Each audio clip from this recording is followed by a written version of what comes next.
Saya sebagai pengurus masjid ya, atau pewakaf masjid, saya harus berusaha mencari imam yang benar. Ya. Imam yang benar. Supaya apa? Sholatnya jamaah itu sah.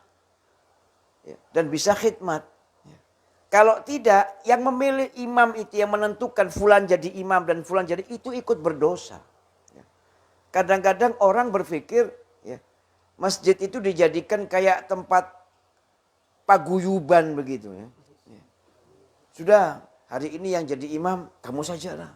Ya. Ini sekarang ini kan milik kita, ini miliknya Allah. Kita ini hatta kita yang bangun dengan duit kita, tanahnya milik kita. Selama itu wakaf, ya. Kecuali kita tidak wakaf. Kalau tidak wakaf tidak wajib, bukan masjid namanya, musola. Ya. Musola, ya tidak harus tahiyatul masjid di situ. Kalau itu wakaf miliknya Allah. Walaupun itu dari mulai batu bata sampai jadi megah itu semua dengan uang kita. Bukan punya kita. Miliknya Allah Subhanahu wa ta'ala. Ya. Jadi kita ini bertanggung jawab untuk memelihara itu. Kadang masjid dibikin kayak semacam paguyuban saya bilang. Hari ini wes kamu sholat dengan caramu. Besok kamu dengan caramu. Ya. Orang sholat jamaah itu mau imamnya NU, mau imamnya Muhammadiyah, sholat jamaknya sah. Kita sholat di masjidnya orang Muhammadiyah, sah sholat kita. Begitu Habibah. Orang Muhammadiyah sholat di masjid kita, sah sholatnya. Nah, jadi kita nggak perlu, kita mestinya Masjid Ar-Rahman. Kita punya madhab sendiri, kita punya thariqah sendiri, madhab kita Syafi'iyah. Terapkan itu. Pilih imam yang ini. Kalau masjid kita Masjid Muhammadiyah, cari imam yang Muhammadiyah. Nggak usah kita pakai toleransi, bukan di situ tempatnya. Karena di dalam syariat itu tidak membatalkan sholat. Karena mau madhabnya apa saja, yang namanya rukun sholat sama. Baca Fatihah, takbiratul ihram, sama rukunnya. Bedanya paling di furu'iyah. Ya. Tasyahudnya pakai sayyidina dan tidak pakai sayyidina. Ini masalah furu'iyah. Tapi arkannya sama. Wallah ya Habib. Ya. Rukunnya sama, sah. Sholatnya sah. Ya. Sholatnya sah. Nah. Jadi tidak usah kita itu mau toleransi yang bagaimana. Wong kita itu tidak membenci siapa-siapa. Ini saya melihat ini sering. Ya. Sering seperti itu. Ya. Jadi tegakkan saja. Siapa yang jadi imam? Tentukan imam. Cari imam. Imam itu jangan cari orang yang asal bisa mau jadi imam. Sekarang ini era zaman ini. Orang kalau punya kesempatan untuk maju. Dia akan maju. Karena memang ini eranya, trennya. Ya. Siapa yang tampil dia yang hebat. Kan begitu. Ya. Sehingga orang kepingin cari kesempatan. Nah, kalau tidak punya panggung, akhirnya yang jadi korban adalah mik dan mihrab masjid. Ya. Ya. Nah, ini masalah penting ini. Karena mas'ul ini tanggung jawab. Ya. Itu satu yang jadi kalau antum jadi pengurus masjid atau antum pewakaf masjid, antum harus pikirkan itu. Cari siapa kalau ini masjid jadi siapa yang harus jadi imam di sini? Siapa yang ini? Yang bisa yang imam itu selain dia benar sholatnya, benar bacaannya, dia punya hayat sholatnya pun juga bisa menjadi contoh buat yang lain. Oh begini sholat yang benar itu ya. Oh kalau sujud itu kakinya begini ya. Nah hayatnya bisa menjadi contoh. Ini tanggung jawab pengurus masjid. Ya.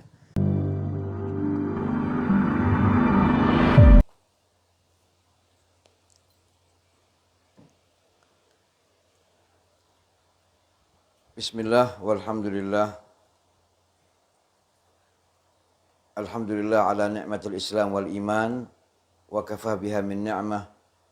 Wassalatu wassalamu ala Sayyidina Muhammadin wa ala alihi wa ashabihi ajma'in. Subhanaka la ilma lana illa ma 'allamtana innaka antal alimul hakim. Rabbi shrah li sadri wa yassir li amri wahlul 'uqdatam min lisani yafqahu qawli wahdi qalbi wa saddid lisani bihaqqi Muhammadin sallallahu alaihi wa alihi wasallam. Dusturukum ya ahlad darak wa ya ahlad naubah wa ya ahlal hilli wal 'aqd. Hadirin hadirat mustami'in mustami'at rahimakumullah. Alhamdulillah tadi kita sudah dengarkan dari guru kita Al-Habib Ahmad bin Alwi Al-Kaf mata'anallah bituli hayatih tentang adab dan beberapa aturan-aturan dan juga sunnah di dalam khutbah Jumat. Ya.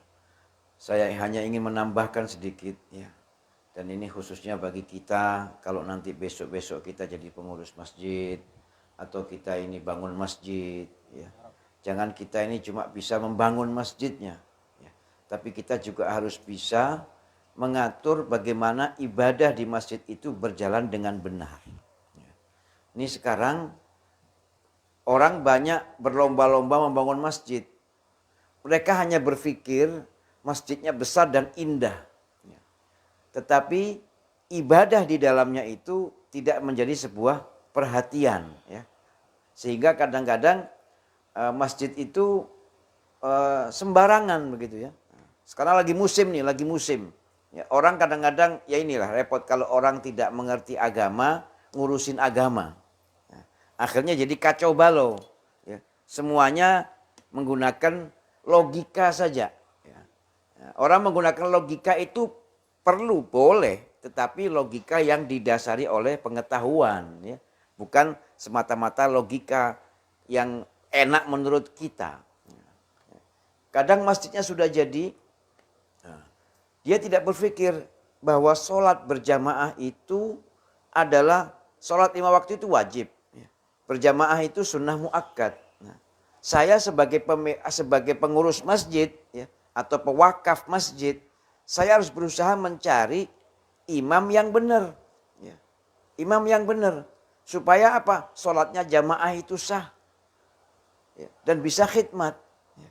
Kalau tidak, yang memilih imam itu, yang menentukan fulan jadi imam dan fulan jadi, itu ikut berdosa. Ya. Kadang-kadang orang berpikir ya, masjid itu dijadikan kayak tempat paguyuban begitu. Ya. Ya. Sudah. Hari ini yang jadi imam kamu sajalah. Ya. Ini sekarang ini kan milik kita, ini miliknya Allah. Kita ini hatta kita yang bangun dengan duit kita, tanahnya milik kita. Selama itu wakaf, ya. Kecuali kita tidak wakaf. Kalau tidak wakaf, tidak wajib, bukan masjid namanya, musola. Ya. Musola, ya, tidak harus tahiyatul masjid di situ. Kalau itu wakaf miliknya Allah. Walaupun itu dari mulai batu bata sampai jadi megah itu semua dengan uang kita. Bukan punya kita. Miliknya Allah Subhanahu wa ta'ala. Ya. Jadi kita ini bertanggung jawab untuk memelihara itu. Kadang masjid dibikin kayak semacam paguyuban saya bilang. Hari ini wes kamu sholat dengan caramu.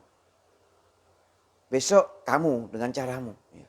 Orang sholat jamaah itu, mau imamnya NU, mau imamnya Muhammadiyah, sholat jamaknya sah. Kita sholat di masjidnya orang Muhammadiyah, sah sholat kita. Begitu Habibah. Orang Muhammadiyah sholat di masjid kita, sah sholatnya. Nah, jadi kita nggak perlu, kita mestinya Masjid Ar-Rahman. Kita punya madhab sendiri, kita punya thariqah sendiri, madhab kita Syafi'iyah. Terapkan itu. Pilih imam yang ini. Kalau masjid kita Masjid Muhammadiyah, cari imam yang Muhammadiyah. Nggak usah kita pakai toleransi, bukan di situ tempatnya. Karena di dalam syariat itu tidak membatalkan sholat. Karena mau madhabnya apa saja, yang namanya rukun sholat sama. Baca Fatihah, takbiratul ihram, sama rukunnya. Bedanya paling di furu'iyah. Ya. Tasyahudnya pakai sayyidina dan tidak pakai sayyidina. Ini masalah furu'iyah. Tapi arkannya sama. Wallah ya Habib. Ya. Rukunnya sama, sah. Sholatnya sah. Ya. Sholatnya sah. Jadi tidak usah kita itu mau toleransi yang bagaimana. Wong kita itu tidak membenci siapa-siapa. Ini saya melihat ini sering. Ya. Sering seperti itu. Ya. Jadi tegakkan saja. Siapa yang jadi imam? Tentukan imam. Cari imam. Imam itu jangan cari orang yang asal bisa mau jadi imam. Sekarang ini, era zaman ini, orang kalau punya kesempatan untuk maju, dia akan maju. Karena memang ini eranya, trennya, ya. Siapa yang tampil dia yang hebat. Kan begitu. Ya. Sehingga orang kepingin cari kesempatan. Nah, kalau tidak punya panggung, akhirnya yang jadi korban adalah mik dan mihrab masjid. Ya. Ya. Nah, ini masalah penting ini. Karena mas'ul ini tanggung jawab. Ya. Itu satu yang jadi kalau antum jadi pengurus masjid atau antum pewakaf masjid, antum harus pikirkan itu. Cari siapa kalau ini masjid jadi siapa yang harus jadi imam di sini? Siapa yang ini? Yang bisa yang imam itu selain dia benar sholatnya, benar bacaannya, dia punya hayat sholatnya pun juga bisa menjadi contoh buat yang lain. Oh begini sholat yang benar itu ya. Oh kalau sujud itu kakinya begini ya. Nah hayatnya bisa menjadi contoh. Ini tanggung jawab pengurus masjid. Ya. Yang kedua, ya, tadi Habib Ahmad menerangkan disunahkan kita membaca suratul Jumu'ah dan surat Al-Munafiqun. Ya. Nah, ini sunnah. Kalau kita hafal, lakukan. Kalau tidak hafal, jangan dipaksakan. Ya. Sekarang ini ada satu pemikiran bahwa kalau sholatnya itu kita baca surat-surat panjang itu hebat. Sehingga ada orang-orang yang tidak hafid memaksakan diri untuk baca surat-surat panjang. Jadi dia mungkin mau bakal ke masjid baca Alif Lam Mim 5 ayat begitu dihafalin. Begitu di masjid karena banyak orang konsentrasinya sudah beda. Nah akhirnya salah semua bacaannya. Tidak usah dipaksakan. Kita baca surat pendek tapi benar bacaannya itu lebih afdal daripada kita membaca surat-surat panjang dan kacau bacaannya. Bahkan yang lebih fatal lagi, ya, dia baca surat panjang tapi motongnya salah. Ya. Misalnya baca begini, wailul lil musallin alladzina hum an salatihim sahur. Dia baca wailul lil musallin, Allah misalnya ini, Allahu Akbar. Ini saya pernah mengalami. Rusak ini maknanya ini. Celakalah orang-orang yang sholat, stop. Nah ini kan parah ini. Nah, jadi kita itu kalau jadi imam, kita harus tahu diri. Ya. Kalau Anda hafid, ya Anda, wah saya malu Beb. Ya jangan jadi imam. Masalahnya imam ini bukan panggung. Ya. Jadi jadi imam yang benar, tanggung jawab. Kalau Anda bisa, jadi, jangan asal mau saja begitu. Kita punya, jadi antum jangan pikir jadi imam sholat itu sekedar hal yang biasa. Lah, ini tanggung jawab. Yang lebih gede daripada kita memimpin organisasi, memimpin partai, memimpin perusahaan. Ini lebih gede tanggung jawabnya amamullah. Nanti urusannya ketika sakaratul maut. Urusannya ketika dikubur, mas'uliyah. Kamu menyesatkan sekian banyak jamaah dalam sholatnya. Mas'ul kita. Wah makmum kita nggak ngerti. Dipikir kita sholatnya sudah benar. Ya ada dosa. Kita yang jadi imam jadi dosa. Wallah ya Habib. Nah, ini perhatikan. Tidak usah kita maksakan diri. Kalau kita hafal surat-surat panjang, afdal. Seperti di Masjidil Haram, Masjid Nabawi, afdal. Tapi kalau tidak, baca surat-surat pendek, tapi bacaannya benar. Orang sholatnya jadi khidmat. Dengan hati yang ikhlas. Ini lebih afdal. Yang ketiga yang ingin saya sampaikan, ya. Tadi disampaikan oleh Habib Ahmad tentang rukun-rukunnya khutbah. Kenapa sih? Kok khutbah itu ada rukunnya? Orang pidato, ceramah, pengajian gak ada rukunnya. Kewajibannya cuma satu. Dia harus memahami apa yang dia sampaikan. Membicara bab apa? Bab fikih, harus ngerti fikih. Persiapkan, jangan nyesatkan orang. Tapi tidak ada rukun, hayatnya tidak boleh begini, harus begini. Topiknya tidak ada. Tapi sholat Jum'ah itu ada rukunnya. Kenapa ada rukunnya ini?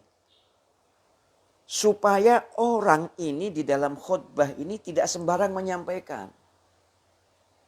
Manusia ini, kita ini dalam keseharian kita, 1 minggu itu ada 7 hari. 7 hari itu 6 hari kita orang ini sibuk dengan dunia kita. Ya. Nah, sholat Jumat walaupun ada yang tidak sholat, tapi yang sholat tetap lebih banyak. Pengajian kita ini, ya. Di kampung sini ini muslimin banyak. Tapi yang hadir pengajian ya cuma ini saja. Walaupun di masjid tadi ada pengajian, yang hadir paling 2 soft, 3 soft, ya lebih 5, lebih 10. Ya. Kenapa orang merasa tidak wajib? Ada orang-orang yang tidak suka dengan ngaji, tidak suka dengan taklim. Tidak wajib saja kok. Saya juga tidak dosa kalau tidak hadir. Ya. Tapi ada orang-orang yang tidak senang ngaji, tidak senang zikir. Tapi kalau sholat Jumat dia takut. Kenapa? Ini wajib. Walaupun toh dia datangnya itu terakhir atau dia dengerin khutbahnya di seberang masjid sambil minum kopi di warung, masih ada rasa takut dan dia untuk hadir. Makanya kita tidak boleh sembarangan ngomong. Tadi Habib Ahmad mengatakan tidak bisa kita kayak pidato, saudara-saudara sekalian. Wah, tidak bisa. Ada hayahnya ini. Sama seperti sholat. Ya. Tidak boleh kita sholat terus kita baca yang enak terus kita goyang-goyang kepala begini. Kayak orang qori. Tidak bisa. Karena sholat. Begitu juga dengan Jum'ah. Ya. Ada ini. Dan nyampaikannya pun tidak boleh sembarang topik. Harus wasiat takwa. Nah wasiat takwa ini di Indonesia ini orang ambil wajibnya tok. Usikum wa nafsi bitaqwallah. Mari kita meningkatkan takwa kita kepada Allah Subhanahu wa taala, selesai. Habis itu bicara yang lain. Saya pernah Habib sholat Jumat di Medan Habib. Sholat Jumat di Medan. Waktu itu saya pas sholat Jumat, setelah saya mari kita meningkatkan takwa Allah kepada ini khotib membahas masalah kesebelasan sepak bola. Sepak bola dia cerita. Bagaimana si Fulan dia bisa menjaga gawang itu dengan teguhnya. Seperti itulah kita menjaga ini. Itu back, itu begini. Begitulah ini. Cerita bola ini. Jadi saya kayak nonton di stadion bola. Ini cerita ini bukan katanya orang, saya ngadepin sendiri. Ya. Setelah bubar saya tanya, ini yang khotib siapa? Oh ini Pak Haji, saya dipanggil Pak Haji di sana di sana. Saya pas lagi itu saya di jalan pas masuk Jumat saya sholat. Oh ini pengurus PSSI provinsi. Oh ya pantesan sudah. Nah, ya ini akibatnya apa? Salah pilih orang. Nah, itu khutbah Jumat ini ya ikhwan, ini tanggung jawab. Jadi antum jangan bangga kalau disuruh khutbah. Ini mas'uliyah indallah. Mas'uliyah indallah. Jadi harus pakai pengetahuan, harus pakai hati. Inti harus tahu bahwa saya dipilih oleh Allah untuk menjadi corongnya Allah menyampaikan ini kepada umat. Ulama-ulama dulu kalau mereka bilang usiku wa nafsi bitaqwallah gemeter. Ya. Mereka meneteskan air mata. Kenapa? Saya sendiri belum bisa seperti itu. Indallah mas'ul. Wah kita nyampaikan taqwallah seperti kita sudah paling takwanya orang. Dengan tidak ada beban dan sebagainya. Lah ini mas'uliyah ini. Ya. Makanya antum jangan bercita-cita jadi khotib. Ya. Ya. Uangnya tidak seberapa, tanggung jawabnya besar. Ya, ya Beb ya. Jangan bercita-cita. Kalau nanti antum punya kemampuan dan dipilih oleh Allah, antum khutbah ya antum khutbah. Tapi jangan mudah-mudahan ya Allah saya jadi khotib di Masjid Agung. Jangan. Dapatnya tidak seberapa walaupun Masjid Agung. Ya. Saya yakin tidak lebih dari 1 juta. 8,5. Betul kan saya? Ya, karena saya pengalaman. Ya. Belum lagi kadang-kadang Ustaz kita pernah ngalamin ya, salah kasih amplopnya kosong. Ya. Nah, itu terjadi itu, fenomena itu. Nah, jadi seperti itu. Khutbah ini sampaikan tentang itu bisa dirangkai, ya. Bisa dirangkai nanti tentang taqwallah, bisa dikaitkan dengan birrul walidain, bisa dikaitkan dengan sholat 5 waktu, bisa dikaitkan dengan sedekah, bisa dikaitkan dengan zakat, bisa dikaitkan dengan puasa, bisa dikaitkan dengan haji, bisa dikaitkan dengan hubungan sosial ya. Innamal mu'minuna ikhwatun dan sebagainya bisa dikaitkan ke sana, tapi intinya itu. Nah, jadi kalau mau khutbah Jumat itu kita harus kembalinya kepada Al-Qur'an. Menyampaikan pesan Allah Subhanahu wa taala. Hadza muhim. Jangan khotib sembarangan. Ya. Karena kita di Jawa ini tidak kekurangan ustadz, tak kekurangan orang alim. Beda dengan kalau kita ke Indonesia bagian timur di pedalaman. Saya pernah ke Irian Jaya. Saya pernah ke Sorong, saya pernah ke Kepulauan Maluku, di Pulau Seram, di Pulau Pulau Buru. Ya. Nah di sana itu minim sekali, ustadz itu minim sekali, sehingga petugas depak setempat itu mereka membeli buku-buku khutbah, tuntunan khutbah Jumat, tuntunan khutbah Id. Nah itu nanti dipilih. Siapa orang yang punya nyali untuk tampil khutbah? Nah, dikasih buku itu. Dia baca. Karena tidak ada pilihan. Saya pernah sholat di satu masjid Habib di Pulau Buru Habib. Pas saya lagi ke sana, di Pulau Buru ini di Maluku Habib. Maluku ya, Maluku. Jadi saya berangkat dari Surabaya itu waktu itu. Naik pesawatnya malam. Ya, karena kan beda 2 jam antara sini dengan Maluku ini. Jadi nyampe di sana itu pagi, kita istirahat, sorenya kita nyebrang. nyebrang malam itu jam 7 sampai sana. Sampai sana itu subuh. Nah, terus kita nyebrang lagi. Walhasil, Masya Allah dah perjalanan. Pas kita di jalan, azan zuhur kita sholat. Sholat, masjid isinya tidak banyak orang. Sholat zuhur. Nah, tapi saya lihat hayat imamnya ini Masya Allah. Cara sholatnya, hayatnya itu benar gitu. Nah, setelah selesai sholat, dia lihat kita ini orang gharib, dia camperin. Assalamualaikum, waalaikumsalam Pak Haji. Kenalan, sudah ta'aruf. Terus dia bilang, saya bilang Masya Allah sholatnya antum, hayatnya antum. Begini. Habib, saya ini bukan imam, Habib. Saya ini tukang batu. Cuma saya dikasih wadhifah untuk jadi imam di sini. Nah, jadi saya kalau pagi saya jadi tukang batu, Beb. Zuhur saya pulang, saya mandi, ganti baju, saya ngimamin. Ya. Karena tidak ada imam. Ya. Dilihat orang yang paling bagus di antara yang ada, dia yang jadi. Tapi kok di Jawa ini banyak. Ya, banyak. Saking banyaknya, banyak juga ustadz gak kebagian jatah. Ya. Nah, kenapa? Semuanya cari yang beken-beken ya, yang apa namanya famous, ya kan, yang banyak di TikTok. Ya, sekarang ini kan gitu, masyhur. Nah, jadi imam khotib itu selain dia harus tahu tanggung jawab, saya bertanggung jawab menyampaikan pesannya Allah kepada diri saya dan kepada jamaah. Itu satu. Yang kedua, hayat kita ini mesti benar. Ya. Jangan saya pernah dapetin khotib, ya, naik atas mimbar, pakai jas warna-warni, dalamannya kaos, tulisannya hard rock. Tuh. Sholatnya sah, tapi hayatnya tidak benar ini. Ya. Antum ini memisalkan Nabi SAW. Antum bayangin, kita diajarin sama orang tua-tua kita. Kita ini kalau mau berdiri, mau naik mimbar, suruh nawait. Saya niat seperti niatnya Rasulullah naik atas mimbar. Seperti niatnya Rasulullah waktu pegang tongkat. Saya niat seperti niatnya Rasulullah SAW ketika menyampaikan khutbah. Begitu dulu. Tawassul, baca doa dan sebagainya. Ini kita orang kedebak. Nah, akhirnya pesan itu tidak tersampaikan. Ya, pesan itu tidak tersampaikan. Nah, ini penting diperhatikan. Terus kemudian khutbah tidak boleh panjang-panjang. Ya. Khutbah itu tidak boleh panjang-panjang. Ya. Yang sedikit tapi masuk bisa diterima oleh jamaah. Ini penting. Ya. Biar jamaah kita itu mendapat pencerahan dengan sholat Jumat itu. Mereka tidak pernah ngaji. Ada orang-orang yang tidak pernah ngaji. Tapi kalau Jumatan dia tidak berani.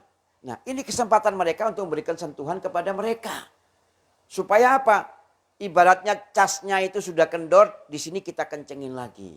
Itulah tujuannya, ya. Kenapa sholat Jumat itu diwajibkan khutbah. Ini perlu kita pahami, ya. Mungkin di antara kita ada yang jadi pengurus masjid di sini dan juga bisa disampaikan kepada teman-teman yang kebetulan menjadi pengurus masjid. Selebihnya, ikhwan, ini tambahan sedikit Habib dari saya. Ada syekh muhim. Kadang-kadang kita sholat Jumat itu kita sudah berangkat dengan niat kita mandi, kita pakai sunnah, kita pakai minyak wangi. Kita siapkan hati kita. Sampai di sana hambar. Hambar kita itu kepingin masuk di masjid itu. Suasana kita terbawa dengan khotib ini menyampaikan sesuatu yang baik dan benar. Nah, kita itu ini kadang-kadang kita hambar. Nah, apalagi pakai suaranya pelan. Nah, ini taaf, ini berat ini. Ya. Kadang-kadang seenaknya begitu, makanya pilih khotib yang benar, ya. Pilih imam yang benar. Ini mas'ul amamullah, ini bukan masalah main-main, ya. Nah, demikian yang dapat saya sampaikan. Saya akan bacakan sedikit min kalam Habib Abu Bakar bin Muhammad As-Segaf Habib, biar majelis kita jadi berkah. Karena kata Habib Abdul Haddad, kalau kita nggak jamanin orang-orang itu, kita baca karya-karya mereka atau nasihat-nasihat mereka, maka sama seperti kita duduk menghadiri majelis mereka. Mudah-mudahan kita nawaitu ini, kita hadir majelis rohanya Habib Abu Bakar bin Muhammad As-Segaf, ya, supaya kita dapat berkah dan nyambung insyaallah. Saya tidak mau panjang-panjang, tapi malam ini saya lebih panjang dari biasanya, minta maaf. Tapi insyaallah tambah ziyadah berkah, ya, ziyadah berkah. Dan saya tidak akan panjang-panjang insyaallah.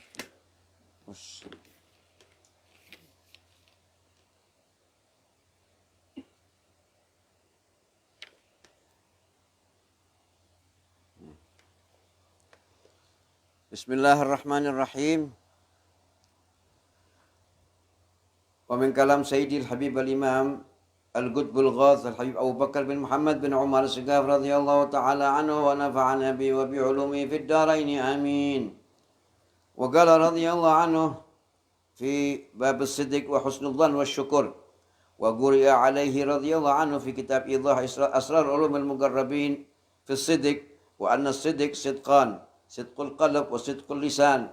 قال سيدي ومثله حسن الظن. الإنسان إذا أحسن الظن بعباد الله الإنسان إذا ما يحسن الظن بعباد الله ما يحسن الظن بالله. ومثله الشكر، وفي الحديث من لم يشكر الناس لم يشكر الله. ومثله أيضا الخصوصية والبشرية لا بد للإنسان أن يثبتها جميعا أو كما قال. Di sini Habib Abu Bakar berbicara soal husnudzon dan soal syukur. Beliau mengatakan bahwasanya ketulusan itu, as-siddiq itu ketulusan, tulus dalam ibadah, tulus dalam bertakwa, tulus dalam beriman, tulus dalam bersyukur, itu tulus. Tulus itu ada dua kata beliau. Ada siddiq bil qalb, ada ketulusan dengan hati. Tulus memang dari hatinya tulus. Tidak ada apa namanya campuran macam-macam. Tulus lillah semuanya. Wa husna wa sidqul lisan. Tulus lisannya, ya. Hatinya ini, lisannya ini, ya, tulus dalam ngomong. Dia tidak memperindah bahasanya untuk dikatakan baik atau bagus, tapi dia bicara yang benar apa adanya, tak ada tendensi, tulus. Ya. Nah, lisan yang tulus ini harus apa? Tergantung oleh hati yang tulus. Kalau hatinya tulus, maka nanti lisannya pasti tulus. Ya. Karena lisan ini adalah cerminan daripada hati. Orang yang hatinya tulus, lisannya pasti keluarnya tulus. Orang yang hatinya bersih, keluar lisannya pasti dari lisannya pasti yang bersih-bersih. Ya.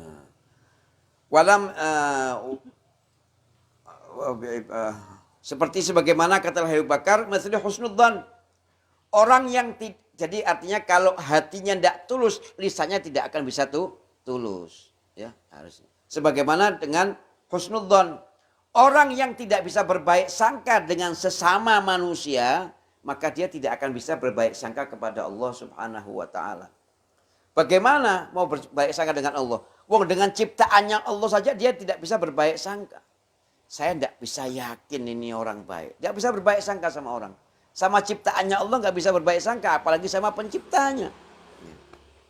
Yang sama-sama, yang selevel aja kita tidak bisa. Bagaimana dengan Allah? Yang gaib, kita mau berhusnudzon, tak bisa. Nah, ini kata Habib Bakar. Jadi husnudzon ini penting. Jangan pernah kita berburuk sangka dengan orang. Seperti tadi Habib Ahmad bilang. Ya. Semua kita salami. Ya. Siapa tahu ini Khidir, padahal kita tahu ini teman kita. Ya. Subuhnya tadi telat. Ya. Tapi diajarkan kita husnudzon. La'alla hadza, mungkin ini Khidir yang menyerupai teman itu. Nah, Khidir itu biasanya dia menyerupai orang yang paling tidak kita sukai. Ya. Bukan menyerupai orang yang kita sukai, kan bayangan kita kalau ketemu Khidir pasti Khidir pakai imamah, baunya bau gaharu, ya kan gitu ya. Terus jenggotnya panjang begitu. Enggak, dia menyerupai kadang-kadang dengan yang kita benci. Kita gak suka sama si A. Subhanallah, dia menyerupai si A ini. Nah, ini di Hadramut para aulia di sana, para salaf saleh mengajarkan kepada kita husnudzon. Kita salaman ini semua, siapa tahu ini Khidir, siapa tahu ini Khidir. Ya. Ada sebuah ungkapan, ya. Anggaplah setiap malam itu Lailatul Qadar supaya setiap malam kau terus beribadah. Dan anggaplah setiap orang itu adalah Khidir supaya kau bisa berbaik sangka sama semua orang. Karena orang yang tidak dapat berbaik sangka dengan sesamanya tidak akan mampu berbaik sangka dengan Allah Subhanahu wa taala. Sebagaimana juga dengan syukur. Orang yang tidak pandai berterima kasih dengan sesamanya, maka ia tidak akan bisa berterima kasih kepada Allah Subhanahu wa taala sebagaimana dalam hadis, "Man lam yashkurin nas, lam yashkurillah." Orang yang tidak bisa berterima kasih dengan sesama, maka dia tidak akan bisa berterima kasih dengan Allah. Contohnya gimana? Nih malam ini kita ngaji nih. Haji Bondan bukain rumahnya, digelarin karpetnya, segala fasilitasnya, makanan, minuman, segala macam, ya. Terus kita terima kasih sama Allah. Ini kalau tidak Allah kasih hatinya hati dan tidak bakal begini, hati bukan dari dia, hadza minallah. Kita kadang-kadang ya Hanu mau jadi sufi. Akhirnya la sufi wala sofwa wala sofi. Ya. Wah, hadza bukan dari dia, hadza minallah. Jadi inti kita tidak perlu terima kasih sama dia. Kita terima kasih sama Allah. Dia sudah untung sama Allah kasih begitu. Sudah kita terima kasih sama Allah. Nah, ashkurun nas. Kita syukuri kebaikannya. Lalu kita bersyukur kepada Allah SWT. Terima kasih ya Allah. Ya. Kau berikan haji pun dan rezeki sehingga dia bisa bukakan tempatnya untuk kita ngaji. Nah begitu. Dari mana sumbernya? Dari husnudzon. Ya, husnudzon. Ya. Nah supaya bisa husnudzon ini ya. Makanya orang ini kata Habib Bakar ya, harus bisa melempengkan basyariahnya. Ya. Dirinya ini mesti lempeng, mesti diluruskan ya, supaya jadi baik ya. Ya. Kalau hatinya baik, pikirannya pasti baik, akalnya pasti baik. Karena ikhwan, akal itu kata Habib Bakar, akal itu tempatnya bukan di ini bab yang bukan bab ini. Akal itu tempatnya bukan di sini. Yang ada di kepala ini namanya otak. Yang bisa kita lihat kalau dibuka ini bisa kita lihat bentuknya otak. Ya kan? Seperti kalau kita potong kambing, kepalanya kita buka ada otak kambing, ada ini. Ya begitulah kira-kira bentuknya otak. Tapi otak itu bukan akal. Ya. Akal itu kata Habib Bakar sesuatu yang bisa diceritakan tapi tidak bisa disentuh, tidak bisa diwujudkan. Kayak jantung, ada ini jantung di sini, bentuknya begini, paru-paru bentuknya begini. Tapi kalau akal itu tidak ada wujudnya. Ya. Tapi ada dia tapi tidak ada wujudnya. Kayak rasa. Antum minum nih, apa rasanya manis? Coba gambarkan sama saya. Manis itu bentuknya kayak apa? Tidak bisa. Dia hanya bisa diceritakan. Manis itu begini, jadi ada rasa begini, ada rasa begitu. Tidak ada bentuknya, ya enggak? Ya, tidak ada bentuknya. Ya. Anda sekarang ini bahagia, coba tunjukkan. Seperti apa bentuknya bahagia? Tidak ada bentuknya. Tapi bahagia itu adalah rasa. Begitu juga dengan akal, kata Habib Bakar. Akal itu rasa. Bisa dirasa, bisa diceritakan tapi tidak bisa diwujudkan bentuknya. Nah, akal itu kata Habib Bakar tempatnya ada di dalam hati. Ada di dalam hati, bukan di liver loh ya, di hati. Orang kadang-kadang mikirnya hati itu liver. Enggak, ada di hati. Hati itu juga begitu majas. Ada rasanya tapi tidak ada wujudnya. Tempatnya ada di hati. Nah, akal yang ada di hati itu sama seperti wadah. Sama seperti wadah nih. Jadi ada, tahu enggak? Saringan. Tahu saringan ya? Nah, saringan. Saringan itu kalau dia bersih, jernih, maka apa yang ada di dalam saringan itu akan mengalir ya, akan tercucur ke bawah sesuai dengan isinya ya. Tapi kalau itu saringannya buntu, maka tidak akan keluar dengan baik. Atau kalau keluarnya kotor, bercampur dengan kotoran. Begitu juga ya. Kalau akal yang ada di hati itu, jadi akal ada di hati ini wadahnya. Nah, hati ini wadahnya. Kalau hatinya bersih, saringannya berarti bersih. Maka nanti akal ini akan mengucurkan hal-hal yang positif. Nah, wadahnya harus bersih. Anda taruh air ya atau minuman ini sudah steril, ini buahnya sudah dicuci ya, sudah disterilkan ya, mungkin juga sudah direbus barangkali, lalu di jusnya sudah bersih. Anda tuang ke gelas tapi gelasnya kotor, bekasnya kopi, rusak rasa jus ini ya. Sudah tidak murni lagi karena wadahnya kotor. Nah wadahnya kotor. Nah, sekarang ada lagi nih, anak kasih gampang nih yang antum semua tahu. Kalau antum ke kafe itu, ada Habib di kafe itu namanya kopi Vietnam. Nah, itu gelasnya pakai saringan, Habib. Gelasnya kecil, ya. Kopinya di atas itu ada kayak muknya gitu, di bawahnya ada saringannya. Tahu enggak? Tahu kan? Kok tahu, Habib? Saya sering ngopi juga gue. Ya, ada saringannya, Habib. Nah, itu kasih kopinya di dalam situ, ya. Dikasih air sedikit. Nanti dia netes. Nah yang ke bawah itu Beb, itu kopi asli Beb. Ya, kopi tidak banyak airnya. Jadi memang espresso. Atau kalau kopi yang keras itu double shot, Beb. Kopinya keras, Beb. Ya kan saya Habib now. Mesti tahu begini-begini. Kenapa kok mesti tahu, Beb? Kalau enggak saya dibodohi orang nanti. ya betul, Beb. Nah, itu begitu. Lah kalau saringannya ini, tahu enggak kopi Vietnam yang gelas terus atasnya ada saringannya. Kalau saringannya kotor, pasti yang turun kopinya enggak bakal jernih. Ya. Mungkin kopi rasa apa entah wallahu alam karena di situnya ada kotoran. Begitu juga akal. Yang dia bersemayam di hati. Kalau hatinya bersih, keluarnya pasti positif. Pikirannya selalu akan positif. Ini pesan. Jadi kesimpulannya dari pesan Habib Bakar ini, yang pertama kita harus berbaik sangka dengan sesama supaya kita bisa berbaik sangka dengan penciptanya yaitu Allah Subhanahu wa taala.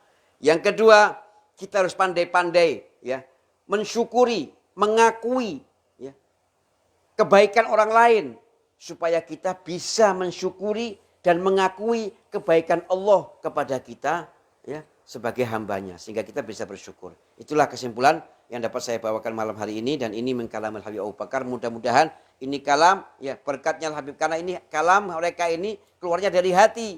Kalau saya ngomong keluarnya dari lisan saya. Saya hanya berpikir bagaimana supaya jamaah asyik dengan omongan saya. Bisa jadi begitu. Sehingga kadang-kadang nyampe masuk telinga kanan, keluar telinga kiri, tidak ada bekasnya.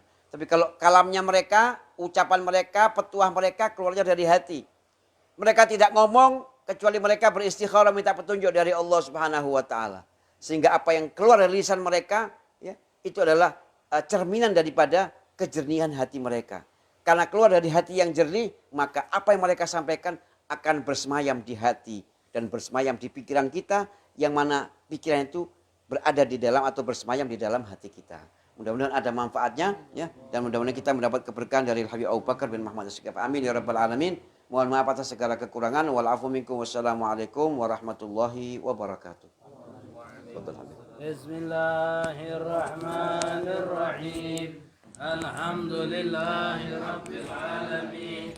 Allahumma salli wa sallim ala sayyidina Muhammadin وعلى آل سيدنا محمد يا ربنا اعترفنا بأننا وأننا أسرفنا لا لظى أسرفنا فتب علينا توبة تغسل كل حوبة واستر لنا العورات وآمن الرآجي واغفر لوالدينا ربي ومولودينا والآل والإخوان وسائر الخلان وكل ذي محبة أو جيرة أو صحبة والمسلمين أجمع آمين ربي أسمع فضلا وجودا منا لا باكتساب منا بالمصطفى الرسول نهضى بكل صلي صلى وسلم ربي عليه عد الحب وآله وصحبه دان والحمد لله في البدء وإلى حضرة النبي محمد صلى الله عليه وسلم سر الفاتحة. الحمد لله رب العالمين الرحمن الرحيم مالك يوم الدين إياك نعبد وإياك نستعين اهدنا الصراط المستقيم صراط الذين أنعمت عليهم غير المغضوب عليهم ولا الضالين آمين. اللهم بحق الفاتحة بسر الفاتحة وبركة الفاتحة وبركة من أنزل إليه سورة الفاتحة وبحق فاطمة وأبيها وبعلها وبنيها وأمها وأخيها بحق تريم وأهلها ربنا ربنا ربنا ربنا ربنا تقبل منا إنك أنت السميع العليم وتب علينا إنك أنت التواب الرحيم اللهم اغفر وارحم وأنت خير الراحمين وصلى الله على سيدنا محمد نبي الأمي وآله وصحبه وسلم والحمد لله رب العالمين. Ikhwan, ingatkan Jatri kalau nak melok ngamalkan amalan 10 Muharram yang anak kirim mungkin ada di grup ada sudah dikirim di grup itu amalan baca doa tersebut sebanyak 10 kali. Kalau di grup itu di tulisan itu 7 kali. Dalam sebutkan dalam kitab Kanzul Najah itu ada yang mengatakan 7 kali, ada yang mengatakan 10 kali. Nah, kalau kita baca 10 kali lebih hasan, lebih baik. Nah, Dan insya Allah yang baca doa tersebut akan meninggal tahun ini. Man dana ajalun lam yabghi li qiraati kata Allah. Orang yang meninggal tahun ini tidak akan diberikan kesempatan oleh Allah untuk bisa baca doa tersebut. Malam Jumat kaget di bengkel Bambang Toyo ada maghrib. Fadal kang bang kita baca.